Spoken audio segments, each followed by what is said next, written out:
Christ Church, Spitalfields, in London's East End. But this is not a wedding celebration, nor is it a ceremony offering the blood and flesh of Christ.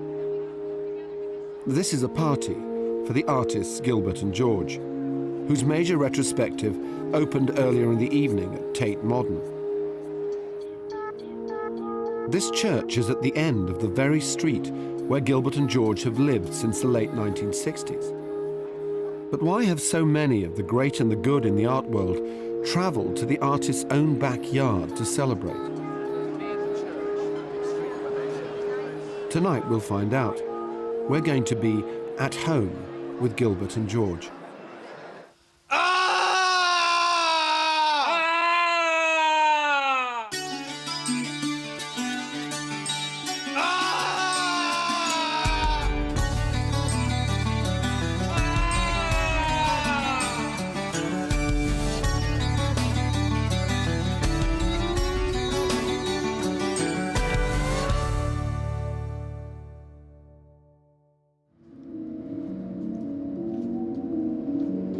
Fournier Street, London E1. This is where Gilbert and George have lived and worked for the last 40 years.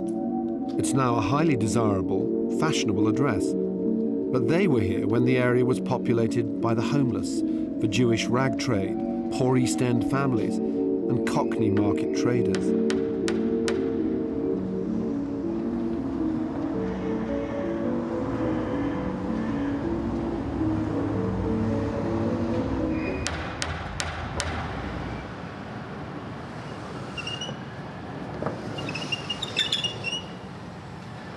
Hello, Mr. Allen.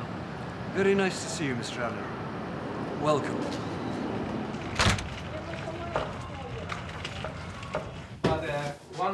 Gilbert and George first met as fellow students at St. Martin's School of Art in 1967. 2 years later, they began appearing in public together as living sculptures.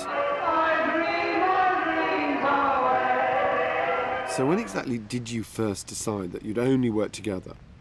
Why this idea of two people but one artist? I really believed that in the end we needed each other. Because when we left St. Martin's School of Art, we were lost. We didn't know actually how to start doing something because we were outsiders. We were what you call regarded as some eccentric who would do art that doesn't fit in. The lone artist has a problem because you have to ask questions. If an artist is painting a picture, he has to decide whether to have another cow in the corner or not. And no answer comes back, of course, because with two people it's very easy. You ask the question and somebody gives an answer. Yeah, put a lot of cows in. Good. Let's go steam ahead. Let's have a herd. An artist is so alone in the world, no? Especially if you are rejected all the time. You feel like suicidal, no? In some way. And two, you are able to comfort yourself and invent this idea that nothing matters. Nothing matters. Sure, we did in some way in the end become the imprisoned monks in 12 Fournier Street. And we like that. We like to be here alone and weird, and we live very simply, in fact. As I was about to discover, this lovingly restored East End monastery for two is a very specific order, one that is obsessively based exactly on that. Order. In the pious shadow of the Hawksmoor Church at the end of their street, Gilbert and George have built their own shrine, a large modern studio for making large modern pictures, inspired by their experiences of living in London. This is where the cataloguing and preservation of a life spent living and working together as one artist is obsessively filed and referenced. The whole of this wall in Studio 2 contains our index to subject matters. So they're all images that we can draw from to put in our pictures. They're all images that represent thoughts and feelings.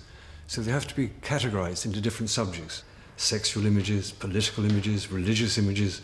Because we always take images all the time. We take all those images on a 35mm cameras. And we have contact sheets. That's how we design our pictures. They're all designed from contact sheets. I mean, for us, it's very important that we are able to, that they are not lost once we photograph them. So we have to keep them always in order and categorize all the time. If not, we will know where to start. You take so many of these pictures because... I think in some way artists always did that. Repeat the same subject again and again and again until it creates meaning. So that's interesting that you're capturing, as you're capturing all these images, these thousands of images that you have here, you're becoming more and more familiar with them all the time. Going deeper and deeper into the subject, yes. Their extensive library of contact sheets reveals images ranging from newspaper headlines to crucifixes, bodily fluids to urban nature. And of course, thousands of images of Gilbert and George themselves, taken exclusively by themselves. So am I right in thinking that all these images were taken within 100 metres of this house? All of our images are taken either here in the studio, the vast majority, or in the neighbourhood. We never felt that we were the artists that needed to go to exotic countries to become inspired. We always think that London is the centre of the universe anyway, and the East End is probably the most typical planet Earth place that we ever met. It's more actual here. We always say if you step out of the front door in the morning that all of life that's going on in the world is there.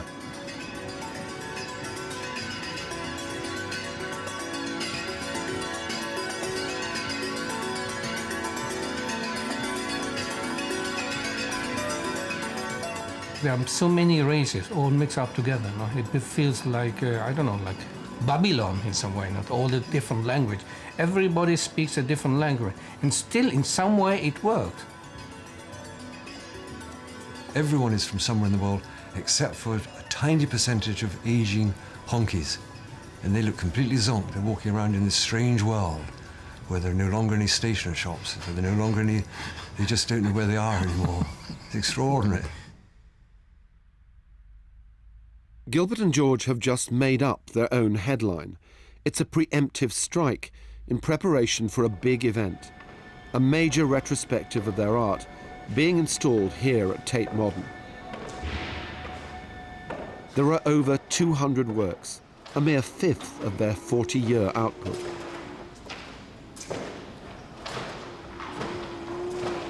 They're the first British artists ever to show at Tate Modern, and they're leaving nothing to chance. It's a takeover, or as they like to call it, a Tate-over. They'll be unveiling their newest artwork, a series of 6 enormous pictures created from genuine newspaper headlines about the London bombings of 2006. They've also planned the entire installation themselves with the help of a room-size scale model of the whole of the 4th floor of Tate Modern. So all your own work, eh? Absolutely. No, we always plan our exhibitions, and we always did. We always create a model of the space, and then we have miniature models of all of our pictures, so we can install it in every detail. And that's very important because museums who install exhibitions do it to suit their taste, how they like the galleries or the museums to look like. And we design it for the viewer.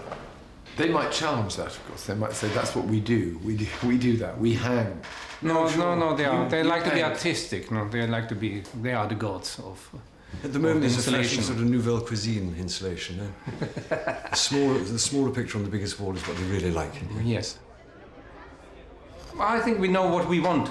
And everybody is so happy because no big battles. They're all happy, don't you think, George? It's all decided. We take the model to the museum, and the same with galleries as well. Is it no big battles because you're so autocratic that nobody else gets a look at? That's one way of looking at it, yes. No, we didn't trust a lot of people, that's true. Gilbert and George are inclined to mistrust a British art establishment that has in the past regarded them with suspicion. But Nick Sirota, the director of Tate, has now given them something no other British artist has ever had. How did you get yourselves in the Tate Modern anyway, given that British artists aren't supposed to be in the Tate Modern? I think they were cornered. They didn't know. They couldn't say actually no. They didn't want to write one of those historical letters that are all around in the art. The man who refused to free Picasso in '52 is a sort of shame for it. They never wanted to write a letter saying no. English artists have to be at Tate Britain, and modern artists are at Tate Modern. So But we thought, not British artists. not British art. We thought That's for wrong. 40 years we have been campaigning to be international modern artists. We can fly anywhere. We don't have to be provincial artists going down to Tate Britain. We wanted to make it a journey. We want to say we started in '68 and the big journey of 40 years of making pictures. In 1968, when we started out, we were not sure where to go. We thought maybe we just make drawings or living sculptures. So these are sort of life-size?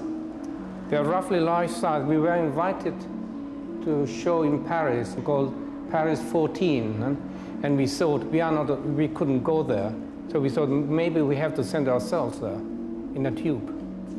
So we made these two drawings that you could send by post. But already at that time, the idea was that we were artists that wouldn't do anything. We just would exist. So we had to make them antique like you could find them. So you've sort of disowned them. They're there and they're found objects. We didn't make them, we found them.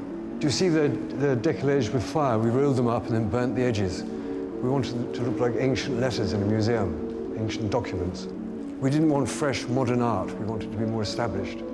And we even had our address and telephone number on them, which nobody ever uses, of course. Of course they don't. It's still the same number to this day. For 5 years, we had a telephone number on every artwork that we did because we wanted to be famous. So we wanted to be in business. We wanted to be known. And it's extraordinary because it's still the same number. You've grown, Gilbert. A little bit. Yeah, they're rather tiny here, yes, like a little doll. Yes, whereas George has made himself that much bigger. Roughly high. No. Still a little George smaller. is shrinking and I'm growing up. That'll be it. Nice people with nice manners, but God knows. Gilbert and George had dedicated their lives to art, but as unlikely candidates for either a teaching post or a government grant, they found themselves alone and poor and without a studio in which to work. They turned to their only resource, themselves. And so we felt that we were the art then, because that was all we had. And then we bought a little gramophone record in a shop near Euston of Underneath the Arches. And we played it in the studio, and we felt we could move to that tune and project emotions and feelings that it would be very difficult to put into simple words. They'd be delicate, humanistic sadnesses that you could do with poetry or maybe with music, and we could do it with living sculpture, maybe. We felt like that. We felt alone. It was autobiographical as well. Oh, yeah, at the beginning, yes. The two tramps Us. trying to be jolly, the life, it's raining, the trains are rattling by. The so-called younger generation sculptors, they made the big step to take away the plinth. And we went one stage further and we took away the sculpture as well. Gilbert and George are now themselves the older generation, the godfathers of contemporary British art. And the new kids on the block really are on the block. London's East End, a no-go area for artists when they first ventured here in the early 60s, is now home to many members of Britain's new art establishment. Tracy Emin, Dinos Chapman, Gillian Waring and Chris Ofili, to mention only a few. They say there are upwards of 20,000 artists in the East End of London. Is that right? Many of them around here. It's the biggest concentration of artists in the world. That is amazing. And that's it. Are we here? Here we are, number 12, the top floor, where we created Underneath the Arches. And George lived here in 1964. It was amazing. When you used to teach the hooligans in Hoxton Street. Hooligans? You taught I mean, they hooligans. were what they call, how would you call them?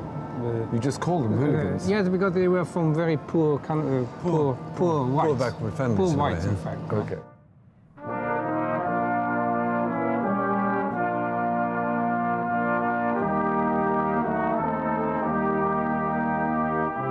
And of course, one has to remember it was such a different East End at that time. There were 3 huge hostels for tramps or ex-army people who were damaged in some way by the war.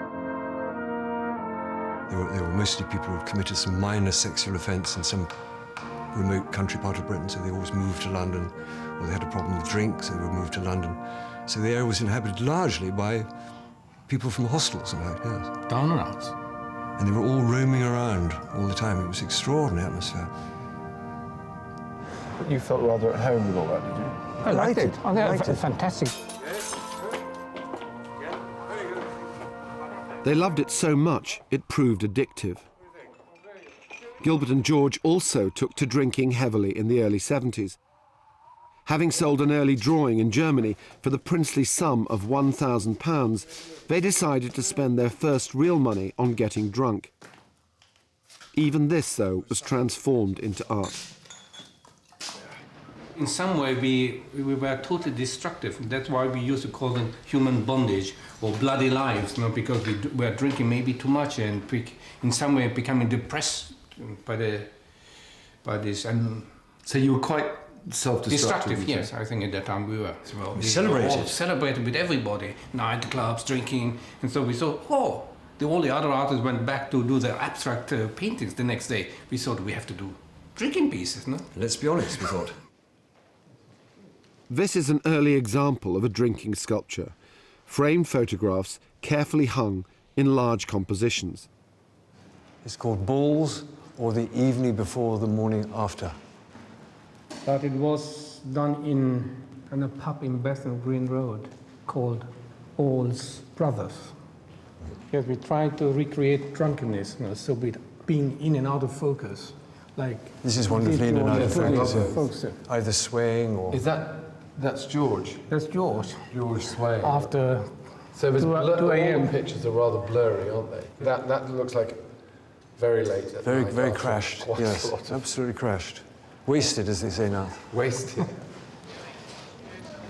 There's a lot of bloody bollocks. He's just a silly old queen. If Gilbert and George proved too wayward for a sober British art establishment, America was intrigued. In 1974, they were invited to New York for a marathon performance of Underneath the Arches. we were doing the singing sculpture for 8 hours a day, and we were going out every night celebrating with all the New York artists. Everybody was there.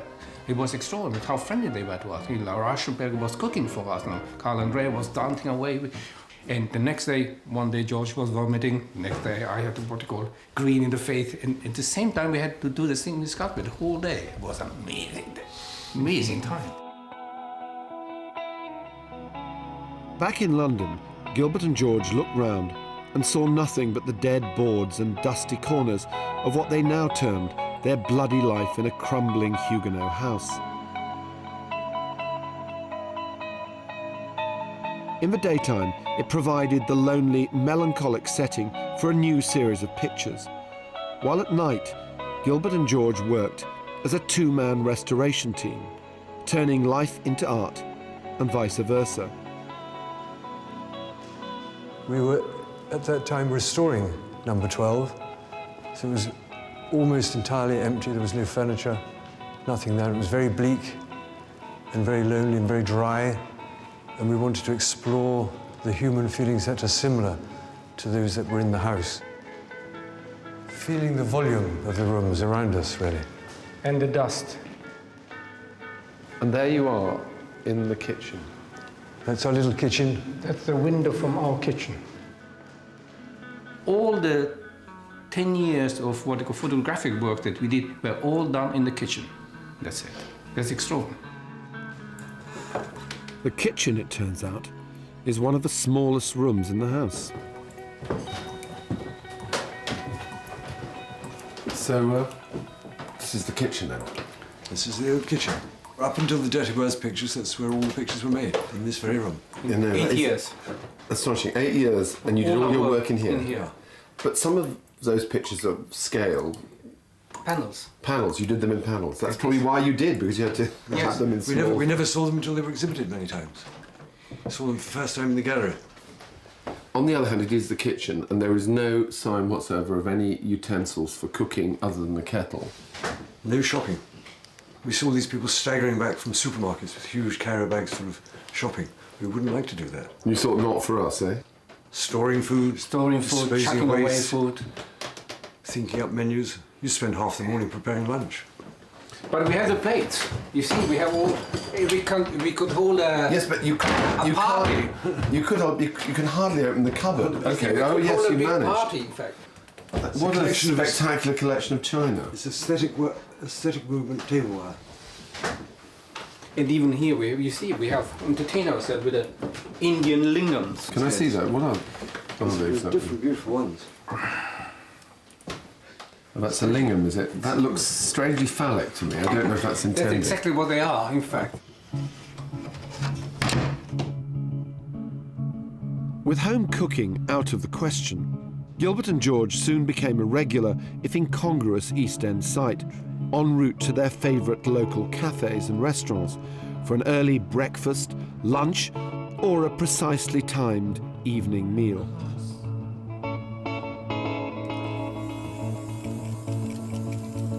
It was only a matter of time before what was outside Gilbert and George's front door would become as much a part of their art as it was their lives. The first works they created, from images of the London beyond 12 Fournier Street and of the people they started photographing from their window, were the Dirty Words pictures of the late 70s. The Dirty Words was an amazing moment for us because that's when our art and our feelings went out from the house onto the street. That's the first time we included other people in our work. They were either tramps or they were local Asians, I think, at first. They was the only people that would pass the street anyway at that time. And there were some of the most extreme pictures that we did for a long time. We couldn't actually sell them because they thought we were bonkers at the time. Because they looked polemical, they looked Extreme. They looked extreme. Were all these bits of graffiti and words, were they found or were they? All within our immediate neighbourhood there, Very yes. near us. We always feel that townscapes don't show what the city feels like or smells like. These were pictures of lots of tensions. Tension that were going on at that time. Remember, it was the time when the Trafalgar Square was full of rubbish. There were huge rubbish men, strikes at that time. Europeans thought of England as a huge pile of shit with a punk rocker waving a swastika on the top. And would the colours, this red, black and white, would these colours be sort of part of that? At that time, we'd only found red as a colour. Well, it was like blood of violence, and stuff. And even like what you call like politics as well, red. Radical. Red. We found the colors to promote what you call to make the work even more powerful, that's it. Even the presence of black people in the Dirty Words pictures is very prominent. And you have to imagine that at that time, we would be asked not infrequently by journalists the extraordinarily ugly question, why do you have black people in your pictures? Nobody would ask that today. If the art establishment seemed uncomfortable about Dirty Words appearing on gallery walls, the art press was openly hostile when Gilbert and George put a provocative mix of exclusively male London life at the centre of their work. Some pictures were even deemed fascistic. So, trouble. For many years, patriots gave us a lot of trouble with the press, not with the general public. They reproduced it endlessly as an example of a bunch of skinheads or a group of yobs. And it just is not the case. They saw a picture that was inside of them. If you analyze a picture, it is a Telegraph boy, a tramp, an Indian boy. So we wanted to make them all normal patriots, in some way. So the feeling was this was a celebration of sort of oafish culture. Yes, yes. An enormous classist attack came from the middle-class journalists who had no idea what those people are in the pictures. You cannot class a person by their appearance in a city like London. The opening of the Gilbert and George retrospective at Tate Modern, 6 years after the show was first proposed. As they point out, the campaign to get them here has taken longer than World War II. But their detractors are not about to change their minds. Gilbert and George have taken me to their favourite breakfast cafe, where the conversation turns to familiar criticisms and the settling of old scores. The whole argument about, you know, your pictures being fascistic rather than portraying. I don't know what that means. Nobody in the vast general public would ever think that. I don't know what that means myself. No one would think that. Why have people said that, you think? And is it because you didn't explain yourselves and the pictures seemed ambiguous and you weren't prepared to say? You know what they want, George. I think the pictures explain more than any other artist we know. What do we know now? We tell more of what we are in our pictures than any other artist living. They always want to say, where do you stand? Yeah. That's what the problem is. And what would they like to hear? They would like us to say, we love the Labour Party, we hate Tony Blair, we hate Bush, we think they should get the troops out, we are vegans, we don't like fairs, we're not very good in bed, we read Penguin books, we love dinner parties in Hampstead. What do you say to please them? What would you say to please them? We never were normal. We were always normal weird. All the hidden remarks, you know, the curiously besuited couple. The tedious twosome. That's all coded language for us. Yeah. I prefer not to have two proofs exhibiting in this gallery. Yeah? Because you embrace your difference anyway, don't you? This is, you've just said, this is our work, this is our life, this is our art, this is us. We fight for it. We fight every day for it. We never compromise, do we? No. We never compromise ever. And that's why, yeah, that's our life, and we do it how we want it. So you're going to have the good, the bad, and the ugly, aren't you? No surrender.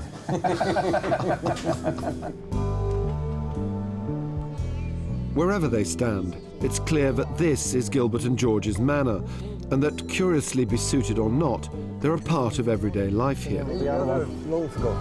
Hi guys. Hello. You all right? Okay. We know so many people, right, that we have to greet on the streets, eh? Sometimes I feel like a rural dean. Any East End tour with Gilbert and George inevitably involves visiting their favourite restaurants and waiters. This is our favourite waiter. Yeah. This is Mr. Alan Yentob, and they do a sort of Indian kleftika, which is extraordinary. The whole shank Traditional style. Yeah, it's beautiful. What the food is traditional style. And they have chicken biryani Friday is absolutely the best. I must admit it. Don't you think? Last hug. We have to. Really. See you soon. We have to go to Danny. Oh, that's the ferry. He's very good. Danny, the last farrier. Where's the furrier? Just at the end there on the left. My new hat is ready in there. Gilbert can have a fitting. So should we collect your hat? Yeah. You see the hat in there? No, is that it? You see the one here? Yes, you're not going to wear anything like that, are you? That's it. That's your hat? Oh, yes. Hi, there is Danny there. Lovely. It's Gilbert and George and Mr. Alan Yentob. Thank you, Danny. What kind of fur is it made of? It's Shaven beaver. But the old ones, they are not actually new ones. They're old. You mean the beaver has been dead a long while because you know there is a bit of a campaign against furs? It's not like that. It's the long, old ones. Is that seriously Gilbert's new hat? Oh, yes. Is the back there? Yeah. It's very simple because this design was arranged around my ears. Yeah, because I have a problem with my ears. we can cut a piece. But Alan, I think I could sell thousands of these hats. Every time I walk with this hat, everybody wants one. It's extraordinary. They like the design. I like to touch it like this, don't I? That's why we make a pair of shorts in it. Very good. Are you telling me that the whole world wants to look like you? Yes. The hat, at least the hat. Not my face, but the hat. Gilbert and George value the personal touch, no more so than when it comes to their art. They've always made their own pictures, no matter how large, even when this involved giant photographic projections, sticky gum, customized coloured inks and rubber gloves. This is where being two people comes in very handy.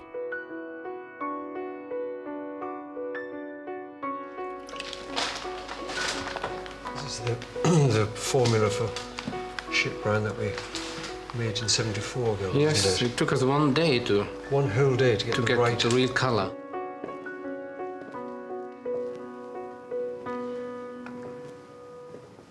shitty, naked human world. This is what do you call this, a quadripartite picture. Quadripartite picture. Probably one of our favorite pictures that we ever did. How much offence did these pictures cause when you first...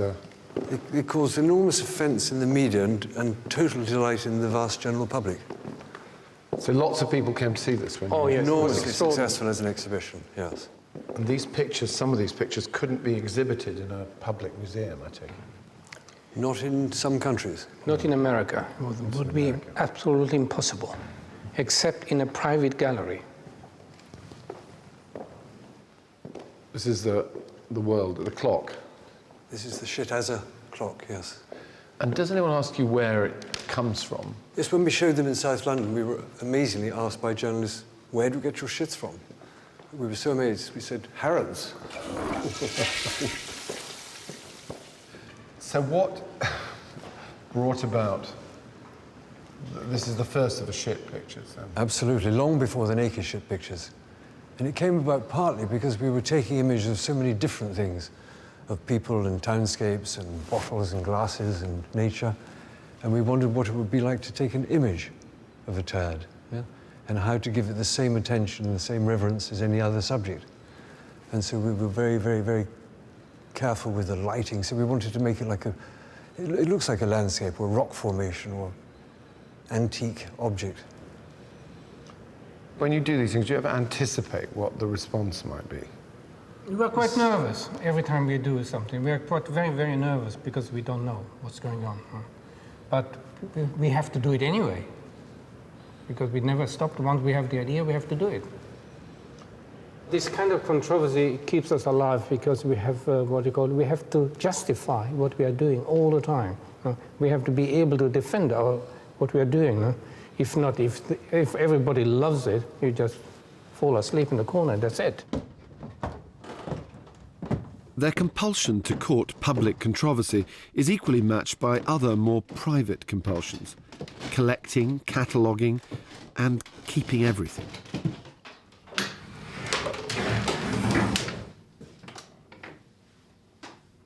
It's quite surprising what you find in 12 Fournier Street. So where did all this come from? One day in '79, we stopped going to the cinema. Because before that, we went to the cinema maybe 3 times a day. We saw every single movie, B movies, Chinese movie, artistic movie, Hollywood movie, German movie, Italian movie. And one day, they were too expensive for us, so we thought, we have to stop going to the cinema. We started walking around London and we started to look into antique shops. And so that's where the hobby started. We thought the only way to keep not spending money is to go look through the windows Saturday and Sunday when the shops were closed. But on Monday morning, boom, ringing. Hello, that vase in the window. That vase in the window. And it was amazing because we became totally addicted. For 7 years, we bought like maniacs, everything. Do you think you've got the collecting gene? You know, because you hoard things, yes. Don't you? There are rooms in this house full of unspeakable things in various rooms. Unspeakable, yes. Because we were the only ones who bought stuff at that time. This Victorian period was so neglected. Every corner reveals its own specific treasures, even the basement laundry room. Did you collect these individually over a long period? No. Several collections, in fact, we bought in groups. In some way, they are pre-modern art. No? Modern artists did certain things like this one later. They are based on 2 or 3 colors, and that's why they reminded us of our work. So, and we like them because they have an amazing covers. They're trying to tell a story with very few colors and very simple images, like this one, the boxy one. This is wonderful. It's extraordinary. It has Chinese lanterns, we think. It's very beautiful. This use of colour and graphic design is something that, in one way or another, strikes a chord with you. Yes, backs us up, we would say. Yes. We collect all things that agree with us or back us up. I mean, do you ever run out of space? We actually ran out of space 20 years ago.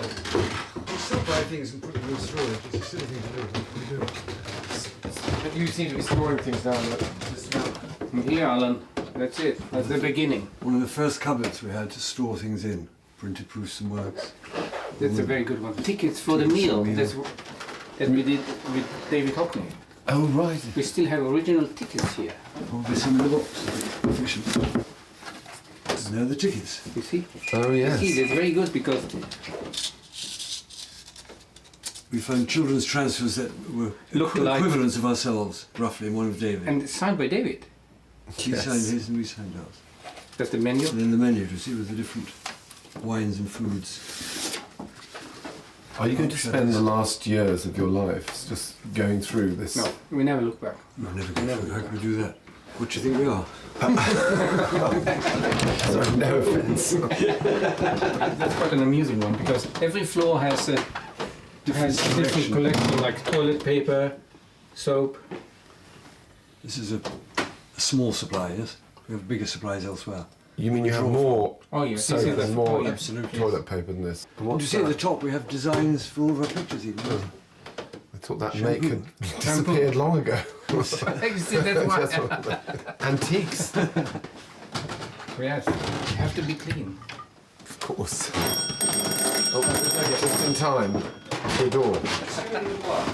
See you later. When you finally reach the top of the house, there's a spectacular view of Gilbert and George's state-of-the-art studio. These days, the painstakingly prepared coloured inks are a thing of the past. Gilbert and George's new picture-making processes are dominated by the computer mouse, not the rubber glove.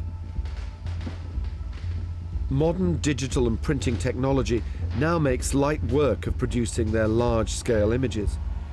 In the age of the computer and infinite choice, the old photographic enlarger sits abandoned in its own dusty corner. All the work of a 40-year partnership is now safely stored in a tiny box. A lifetime of memories and images emits a constant, reassuring hum.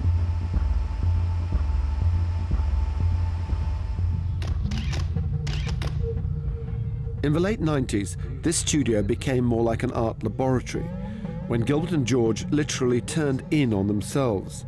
Design. They began creating pictures from magnifications of their own bodily fluids. Oh yes, that's very good. Blood, urine, sperm, sweat and tears all revealed startling patterns after they'd been left to mature a little.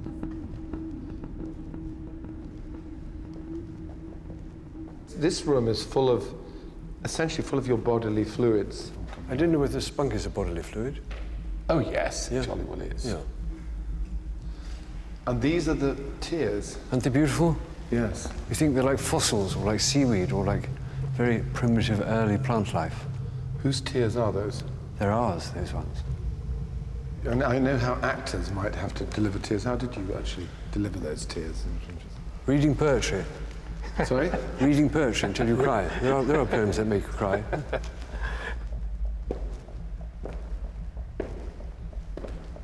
And this is It's our spunk here. your spunk, yes. These are literally little drops of spunk enlarged.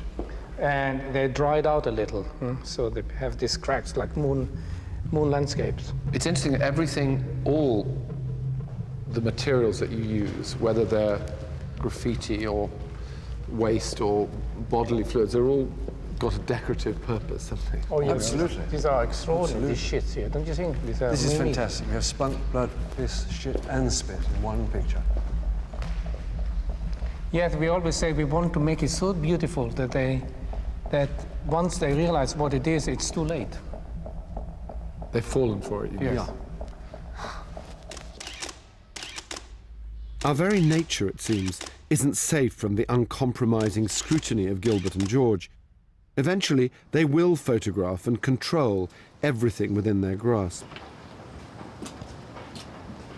So tell me about this space then, between the houses, and there is your laboratory, your archive. This is our little yard. It means we can go to a separate space to work, which we like, without travelling any distance. And our favourite pet, which is the ivy, we bought it ourselves as a tiny plant from Leadenhall Market. And we've trained the single plant to go around the boiler house, across the studio wall, and we're going to make it come back and touch itself. And it took a long time at the beginning, so George was always injecting the ivy bit. Plant food. Plant food. And suddenly it took over. We realised it didn't need any help at all. So you're as manipulative with the plants as you are with your... Interfering always with it. And those plane trees, I mean, those... These are our London plane trees. We describe them in our film, The World of Gilbert and George, as our largest living friends, because they're waving to us always. And even when we were at St Martin's, we were fascinated because we asked individual students, how many trees are there in the Charing Cross Road? And almost always the reply was, oh, that's a trick question, because I'm quite sure there are none. So we would then go with the student down to the street, and there would be 17 monstrously tall plane trees there that nobody ever sees. We didn't even know that they were called the London plane trees. Only recently, when we did our bomb pictures, no, because we use them some in the background, because they have these amazing bollocks hanging down. They look like hand grenades. You know? So we want to find out what are these trees. It's time to put the plane tree to further use. Gilbert and George have agreed to make a new artwork, especially for Imagine, one that viewers will be able to download from the BBC website, to print and to own. Yeah. And we had an idea to do a little 9-part piece. No? 9 parts? 9-part piece. Panels. 9 panels. That they can print out on a small printer, like A4 sheets. In yellow anyway. We're about to witness the creation of something entirely new in the world of Gilbert and George. This really is a first. And then we're going to have a flush of sky coming from the top to bottom, but mainly everything will be in yellow anyway. Were you ever draftsmen, you two? Oh, we have long years did amazing drawings. Do you have any proof, evidence of your ability to We have the drawings. Here's the proof. You know the drawings. Years of charcoal on paper sculptures, all featuring the London plane tree as well. Yes, and they are more expensive than these pictures. You mean if we bought them, they would cost us more than this? Much more. Much more. They are extraordinary. They are like millions. £1 million or something like that. We stopped doing the charcoal pictures because people liked them so much. We felt they weren't understanding that there was a message there. They were loving the paper, they love loving the hand, surface. the artist's hand. That sounds very wayward to a lot of artists, it might sound wayward. We wanted meaning, message. No? And drawings, oh, I love the drawing. I like the charcoal. I like the burnt sienna. Well, I'd like a little drawing, actually, Gilbert, myself, if they're worth a lot of money. Done. It was a hand job.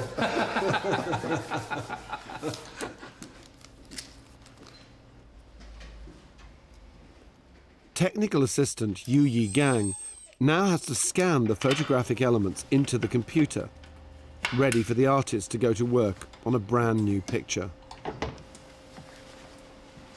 And here we what you call like a first we would make a frame, no?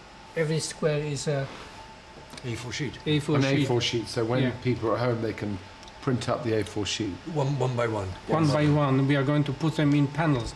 Panel 1, panel 2, panel 3, panel 4, and we are going to give them a structure. A guide how to print them out. And when you operate here, you both operate together? Oh, yes. Yeah. I mean, some people, what you call it, we divide it up. When we're drawing, we have to speed it up. Somebody does the other drawing. You were never technologists 10 years ago. Suddenly, we probably were, you know. Oh, were looking back, thinking. I mean, in the 80s, all the kids used to say, which computers are you using? Long before we were doing that, yeah. For us, the picture on the wall is the most important thing, not the technology. No? I mean, we want to make a modern picture, and that's why this is the most modern way of making a modern picture today, for us. No? And you don't get fed up with looking at yourselves on... Not yet. Not yet. Not yet. Older very nicely. we always look different. And here we made we wanted to make our bodies yellow only, and here we can increase the black, no? The imagery, the levels. Yeah. The levels. That's all the figures now done. No?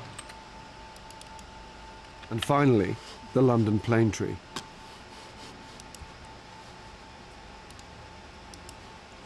And then we have to give it a sky. No?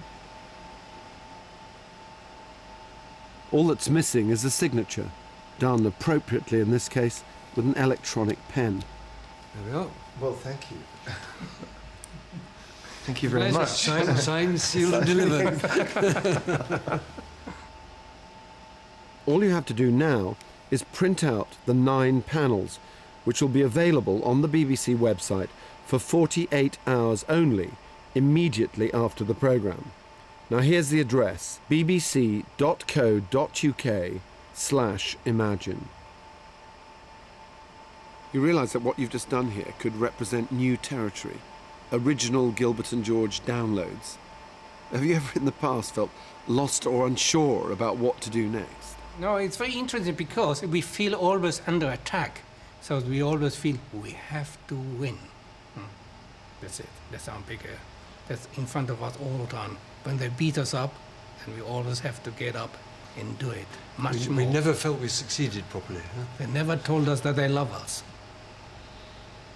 We always dream of waking up in the morning and buying the daily newspaper and saying, Oh my God. Gilbert and George are extraordinary artists. They are truly amazing. And we never felt that happy. Despite their Tate Modern triumph, I think Gilbert and George will always be outsiders. That's their job. But tonight, love is in the air, and the art establishment can't help but acknowledge their achievement, even if their uncompromising vision forces the director of Tate to talk dirty.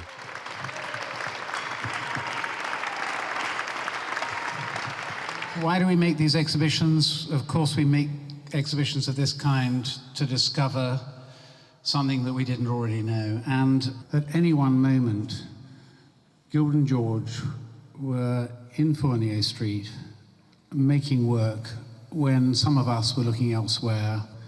And it is an extraordinary achievement to see this consistent way in which they have dealt with spunk, piss, okay? Sweat, tears and blood, and out of it all fashioned this incredible celebration of London. But what we also saw was an incredible sense of humanity. And these are artists who have captured the last 40 years of this city, of the people who live in it, their hopes, their fears, their life, their death. Gilbert and George, thank you. And we salute you.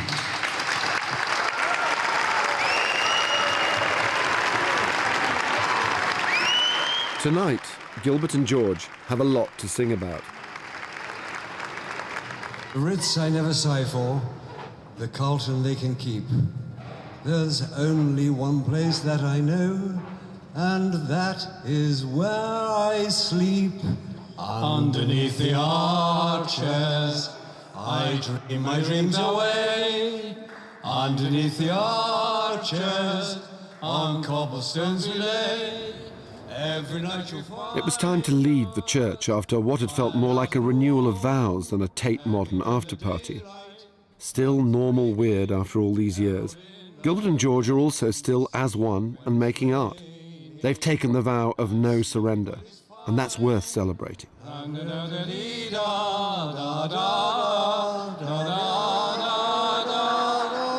Sleeping when it's raining and sleeping when it's fine. Underneath the arches, we dream our dreams away.